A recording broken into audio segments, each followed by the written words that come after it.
But Holtzman, on the other hand, was like a grandpa who escaped from a retirement home, barely being able to string a coherent thought or joke together. He had his moments, but for the most part, I was underwhelmed with his appearance on this episode. I'm a professional yo-yoer now. That's pretty fucking boring. Oh, yeah. Oh, I like the way you part your teeth in the middle. I love it. I really love it. Quite frankly, I have nothing to say to you. I am completely uncomfortable just being on the same stage with this it. No, I'm very impressed with your figure. I like women that are just natural. Fuck saying no to an extra piece of cake, perhaps. She passed away. Okay. Party time. Probably took her life. It's life. Okay, Holtzman. How did she die, Stephen? She committed. She really did? Oh my God, that must have been so hard. Brian, stop. See, this is how it starts, Tony. That's how it starts. That's that walk-off juice right there. I was just saw that, but he'll be chilling outside of the fire department in no time. This is called bullying now, Tony. An irritating environment that he typically brings. That's not to say he wasn't still interrupting at every... Wait, I'd hate to go to a Korean whorehouse. Come on in. Oh, Rob. Do you know how to say how much for the pussy in Korean? You say poji omayo. My story was a joke, not actually in a whorehouse. And they thought... You are fucked, Donnell. Donnell returned to the stage once Ari Matty came out to close the show, and Rob and Tony were both giving him the beans while he tried to keep a serious tone. No, I didn't say I couldn't. No, I know. No, don't boo it. He is... But that's what he meant. He is... Michael Hines also produced a solid minute of stand-up comedy with a lot of shock and humor, and the jokes still landed despite him messing up a line. After his set, he also gave Rawlings credit. And Triple H was a fantastic choice to represent the WWE on this comedy show. Though he's now mostly known for his behind-the-scenes work and always being in suits, Triple H was one of the biggest comedy characters alongside Shawn Michaels with DX in the 1990s. You ever just miss it? The head man of the WWE was a joy to watch and had quick comedic chops, busting out one-liners and callbacks like he's done stand-up comedy before. So you never had sex with any of the therapists, the female therapists? You could have just left it at, you have never had sex. How often are you around these children? Sundays through Wednesdays. Much as the law allows. Oh, yeah. Basically, the people there hoping they vote for him, he gets a better job someplace else. Yeah. Maybe like AT&T or something. Right, yeah. His above-average performance was no surprise considering he's a world-class performer, and it was nice to see he didn't give himself much restraint. He rolled with the punches, played along with bits, and contributed to the show in major ways at times. You know that picture's going to be on the internet of me sitting there looking at Carrot Top's shit hanging out of his towel. You went to the happiest place on earth to get your diabetes test? That's a goofy decision. I didn't go there. Yeah, you're going to lose a foot. Your parents have a great sense of humor. Let's take them to Disney. It'll soften the blow. I just wonder, how the fuck does that even happen when you go to Disney? How do you find out that you have diabetes? Where people ask you the next day, how was Disney? Fuck, I got diabetes. Yeah, but it doesn't come with like an alarm when you eat it that says, fuck, you just got diabetes. Like, how did that come about? You guys have a new diet plan? What changed? They don't go to fucking Disney anymore. That's for sure. We don't want to get double diabetes. Bagg, I felt, was the brighter spot between the two, sneaking in occasional one-liners that would hit. Seems like you might only have a minute worth of material. Yeah, exactly. Right to the yo-yo. That was the most amazing humble brag I've ever heard in my life. I've got a table that's got things in it. I love it. So yeah, I worked at 5 a.m. today. Ian, what do you Not anymore if you can do an impression of a horse. You didn't know that he had Down syndrome? Wow. You've never seen him? Like you couldn't tell by looking at him? Neck, head, same size? Fucking now I'm friends with her super cool, awesome parents. They love you so much. Yeah. Yeah. This is how the devil works. Is nobody listening? The ground is just starting to bubble and fucking we got another one. Been a while since we last seen Landau, last appearing alongside Sketch, where his name wasn't the major one on the marquee, but he still delivered countless laughs and was by far the funniest between the two. In this one, Landau picked his spot and had several funny, memorable one-liners. Him and James also had solid chemistry, which made this episode more enjoyable as well. Oh shit, Mike 4's not on. So you really are a pedophile? No, take his mic away. Okay. Yeah, okay, so fetish porn isn't necessarily about sex. Yes, it is. Remember a vagina with hair on it? You're very old. I mean, you don't even pay her enough that she can afford to eat her own fucking salad. Want to fuck her. She's got to be up there for the most minutes ever from a bucket bowl, and she has had some absolute duds. This minute was pretty okay considering what we've heard from her in the past. Her interview was again pretty entertaining, from James asking her if she's going to have a quinceañera because she missed it, from the panel making fun of her octave changes in her voice when she speaks. Can your family see you? Take a button down.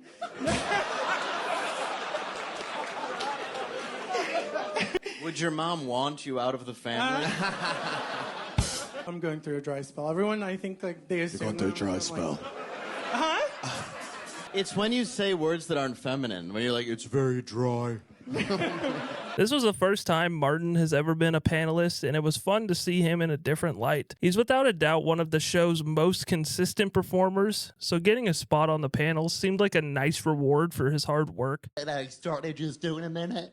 Now I'm on panel. Now I'm the captain now. Oh, there it is. And me and Martin did a show together 10 years ago at an Italian restaurant in Portsmouth, Virginia. And now here we are. Wow. Phillips thrived in a panelist role, not being afraid to go out on his own and try jokes and one-liners, and almost all of them were home runs. But then they asked me for a picture of my dick, and they told me that it was too big. Wow. Prove it. What else do we got? What else do we got up our sleeves over there? Do me. No, don't do Martin. He lived in a cage in my apartment and stuff. Your energy makes me uncomfortable. But then they asked me for a picture of my dick, and they told me that it was too big. Wow. Prove it. I like the tightness of it all. You're a weird guy. He really is. Slay was an interesting prospect for the podcast, and coming in, I wasn't sure how he'd mesh with the show's format or with Tony or Martin. When Tony introduced Slay, he said this was the first time that they've ever worked together, so they probably weren't too acquainted heading into this episode. In fact, Dusty and Martin were more familiar with each other, having worked a gig at an Italian restaurant 10 years ago. But Dusty is no slouch when it comes to these types of shows. He was on an episode of Story Wars earlier this year, and that ripped, so I had high hopes for him. Dusty delivered on those high hopes, bringing his charming and endearing persona to the show while delivering hit after hit. Believe it or not, I was very smart back then. 15... I think we're all going with not. Right? Yeah. Nah, more like a machete. My dad actually got his cut with his machete. Because, like, I did my shit in Same the hospital. time? No. But my dick let out like a like, amazing. Like my dick was done, you know? Is this when you started doing voices? Would you say that you have to know when to hold them and know when to fold them? Yeah. There's a lot of truth to that song. Sometimes you gotta know when to walk away and know when to run, you know? Wow. Yeah. I've had chlamydia twice, one from my high school sweetheart and then once from the girl at P.F. Chang's. That's why everyone's ordering virgin drinks from you. Oh. Did you say you worked at 40 restaurants? Yeah. Yeah, I've been in out 9 years. It's like... So you're not that good at it. No. You're like, I'm exhausted from cheating on you. Dusty is someone who is pretty removed from the Austin comedy scene, so watching him mesh with the Kill Tony universe was fun to see. He's a legit stand-up and is hilarious. His new special is one of my favorites this year, so there was no doubt that he'd be funny for me. Tony attempted to get more out of Telly, asking him standard questions like, have you ever had a near-death experience and what scares you? The former didn't draw anything interesting out of Telly, but the latter definitely kept him on stage for a little bit longer. What scares you? What are you afraid of? What genuine... Knives. Tell me more about knives. I'm scared of knives because I got circumcised in Africa when I was 16. Whoa, an African circumcision. That sounds like the near-death experience. Dusty, as he had all night, also demonstrated his quick chops with some killer lines about Campbell's girlfriend who cheated on him, catching her in the act, texting a dude under the name Grandma. What kind of text was she sending to Grandma? Filthy. Yeah. Filthy. Were you at first like, is this how you talk to your grandmother? No. Is this what Americans do with their grandparents? You're like, your grandma's up late. And coming was not spelled properly. I'm not sure you made the right move here. Yeah. This sounds, when are you coming over? I mean, well, I'm from Alabama. I got relatives that can't spell. Oftentimes, Tony introduces a regular or a golden ticket winner as one of the fastest growing comedians in the world. But that phrase can also be used to describe the panelist, as James McCann is certainly that. Firmly entrenched in both the worlds of Kill Tony and Matt and Shane's secret podcasts, few comedians have rised their stock this year like James McCann has. He has a unique ability, almost similarly to Adam Ray, to almost take over the hosting role. He asks funny, sometimes nonsensical questions to make the interviews more interesting. He's also very hyper aware of the set and information the comics give him, and he's very quick with it. I took a train to a train museum. All right, that's enough. How good's the train museum? I went to a train museum in Sacramento last month. It was sick. Your girlfriend wasn't the little boy who was cut from broadcast. I mean, if you help me throw it, James. Yeah. No. That would be fun. But I was interested. Tip moving forward, it can sometimes be hard for people to like you on stage when you boast about having a cleaner. I heard that and I thought, fuck, I wish I was able to afford a salad and a woman to help me. Maybe you got some jokes about your private jet to share with us all as well. I don't think Rafael Nadal is sufficiently masculine. Where is the midpoint? Where is the least manly but acceptably manly man? Do you know what I mean? Is Tony manly enough?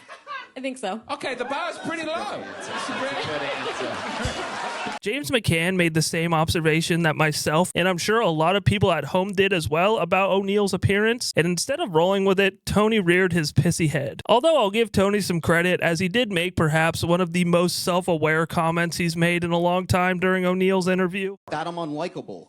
Okay, all right.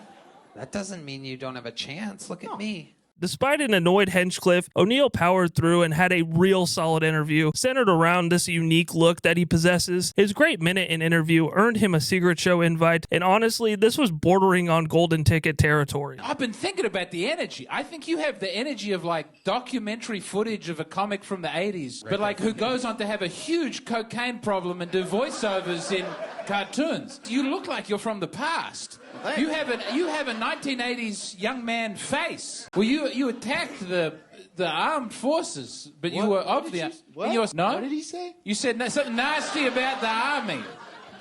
Is that true? You said fuck the troops. Yeah. But you were the troops. Yeah. Did you not get along with the troops? The only reason you joined is because you got C's in high school. And hilarious. His interview, though a bit tough to follow at first, considering his whole minute was about him being gay. But despite that, he somehow ended up having sex with the woman he was best friends with, and she is now pregnant. It finally worked for one of us. We finally... it's been a strategy for a long time. Do what remixes? Gay remixes. What do you mean gay remixes? Sorry, we just saw a gay remix come out earlier on. And, it was a gay guy who's not gay anymore. Oh, yeah, I heard the last part of that. He's sort of not gay anymore. Well, he dabbles. Yeah, he dabbles. Carrot Top was also a joy to see back after killing it a few months ago during his first time on panel. I've never been much of a fan of his comedy, but his style is something that meshes so well with the Kill Tony format, and it worked once again. He brought out several different props throughout this episode and unleashed several more in a speed round at the end of the show, having the crowd begging for more props by the end of the episode. Here's the Cowboys' new helmet right there. That's new helmet. People get drunk, right? Whenever you get drunk and guys punch the wall. Uh-huh. You probably punched too many walls. Fuck, they break their hand, they hit the wall, they don't know this. So there should be a beer with a stud finder, so you know exactly what You like it. This is a cell phone case so your girlfriend or wife can't get into it when you go to bed at night. Like, it's a towel when you go to Disney. So you can walk around the pool. I don't know if it's rape related. Oh, okay. When women have a restraining order against a guy, you can tell them exactly how far to fucking stay away. No, just because you're being a fuckhead. So if you want it under, it goes under, and if you want it over, you flip it. Oh, wow. I know how to fix gun control. You can't shoot a gun unless you have Rubik's Cube has to be lined up just right. So you have... Just as a warning to you down here, like, take my advice. Do not look directly into the box. Are you wearing a skirt? No, it's shorts. They're shorts. Of all the shit right here, that's what you picked up? Yeah. That's fuck. Yeah. No, it's your shorts. William had another funny moment in the interview, embracing Carrot Top and recalling a story when he came up to young William Montgomery at the airport. I get a tap on my shoulder, and Carrot Top, it is you. And I turn around and you say, "What's up, brother?" And you shake my hand. Every time now I see a redheaded person, I say hello. I try to be nice. It like broke my heart. Let me give you a hug. But thank you. Carrot Top, really. Thank you, buddy. My wallet! It meant a lot, though. Hey! Wife putting something up the man's ass. You're a pro. You've got the great technique, great mic technique. I think you should dress up. I'm not saying gay bullfighter for you. Real pro, man. You're going to do great. Yeah. Rob? I thought that it was really funny, and I would have chosen, instead of a raccoon, a ferret. You know, as a closer, you can, you just think of it. I'm just a suggestion. You could pull the ferret out of your ass at the very end. James, he asked you a fucking question. How much have you had to drink tonight? 2 drinks. Honest. Just not specific. The specificity of the officer's question opened up some vagaries. Advantage, James. Continue. Where are you headed to? I'm just going home. That's all I'm doing. Oh, yeah. Such a suspicious answer. I just have to say, this may seem racist-y. You're drinking tonight. We should still arrest Donnell. Tony. Give the man a minute. Can you give me 1 minute uninterrupted? Yes. But that's what he meant. He is.